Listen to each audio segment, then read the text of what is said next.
இன்று 2வது நாளாக பள்ளிகள் விடுமுறை.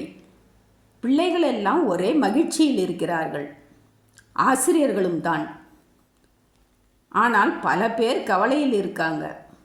விடாது பெய்யும் ஒரே மழை, ஈரம், எங்கு பார்த்தாலும் தண்ணீர் வடிய மாட்டேங்குது, துணி காய வைக்க முடியலை, வேலைக்கு போக சிரமம், வியாபாரம் நடக்கலை, பயணம் கெட்டு போச்சு. இப்படியெல்லாம் பல்வேறு கஷ்டங்கள். இதில் புயல் வேறு வருதாம். காற்றழுத்த தாழ்வு நிலை தாழ்வு மண்டலமாகி புயலாக உருவெடுத்து வருதாம்.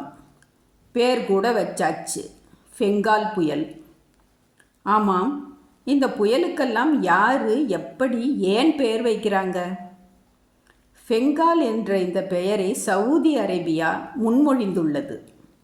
அரபி மொழியில் ஃபெய்ஞ்சால் என்று உச்சரிக்கணுமாம்.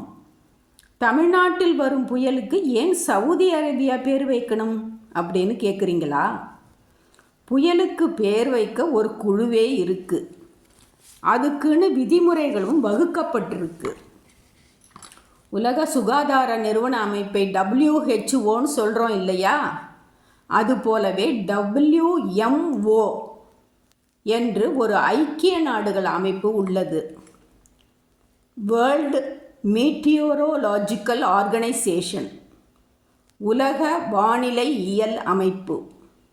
இந்த WMOவும் யுனெஸ்கேப், அதாவது United Nations economic and social commission for Asia and the Pacific என்கிற அமைப்பும் சேர்ந்து ஒரு பெயரிடும் குழு அமைத்துள்ளது. இதில் 13 நாடுகள் பெயரிடும் குழுவாக உள்ளன.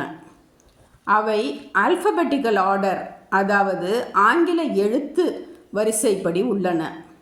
பங்களாதேஷ், இந்தியா, ஈரான், மாலத்தீவுகள், மியான்மர், ஓமன், பாகிஸ்தான், கியூவில் வரும் Qatar, Saudi Arabia, Sri Lanka, Thailand, United Arab Emirates, கடைசியாக ஒயில் வரும் ஏமன் ஆகியவைதான் இந்த நாடுகள்.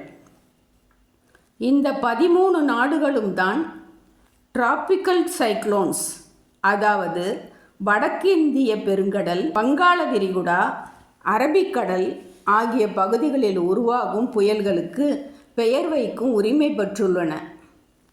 இப்படித்தான் ரெமல் என்று ஓமனும், அசனா என்று பாகிஸ்தானும், தனா என்று கத்தாரும் சமீபத்தில் பெயர் வைத்தன. இப்போது சவுதி அரேபியாவின் முறை, அடுத்து ஸ்ரீலங்கா, அதன் பின் தாய்லாந்து என்று முறைப்படி வரும். அவைகள் வரப்போகிற புயல்களுக்கு முறையே சக்தி என்றும் மோந்தா என்றும் பெயர் வைத்து கொடுத்துள்ளன. வரிசையில் கடைசியாக உள்ள ஏமன் முறை முடிந்ததும் அடுத்த சுழற்சி பங்களாதேஷ், இந்தியா என்று வரும். இப்படி பெயர் வைப்பதற்கான விதிமுறைகள் என்ன தெரியுமா? பெயர் சுருக்கமாகவும் எளிமையாகவும் உச்சரிக்கப்படுவதற்கு எளிமையாக இருக்க வேண்டும். அரசியல் அல்லது அரசியலை சார்ந்தவர்கள், மத நம்பிக்கைகள், கலாச்சாரம் போன்றவைகளை சார்ந்ததாக இருக்கக்கூடாது. எந்த சாராரையும் புண்படுத்துவதாக இருக்கக்கூடாது. 8 எழுத்துக்களுக்கு மிகாமல் இருக்க வேண்டும். ஏற்கனவே பயன்படுத்தியதாக இருக்கக்கூடாது. இப்படியெல்லாம் விதிமுறைகளின்படி தான் பெயர் வைக்கப்படுகிறது. ஏன் இப்படி பெயர் வைக்க வேண்டும்? ஒவ்வொரு புயலையும் தனித்தனியாக அடையாளப்படுத்தவும், எளிதாக நினைவில் வைக்கவும், ஒரே நேரத்தில் அடுத்தடுத்து உருவாவதை குழப்பமின்றி அவற்றின் வளர்ச்சியை கண்காணிக்கவும் ஆவணப்படுத்தவுமே இப்படி பெயர்கள் வைக்கப்படுகின்றன. பெயர் வைக்கப்பட்ட புயல்கள் கரையை கடப்பதும் உண்டு, வலுவிழந்து போவதும் உண்டு. நம் நாட்டில் இந்த பெயர்களை அங்கீகரித்து வெளியிடுவது டெல்லியில் உள்ள தலைமை வானிலை நிலையமான RSMC ஆகும். இந்த பெங்கால் புயல் தமிழகம், புதுவையில் கனமழையை கொடுத்துவிட்டு அநேகமாக புதுச்சேரி அருகே கரையை கடக்கும் என்று அனுமானித்துள்ளது அறிவியல் ஆய்வு.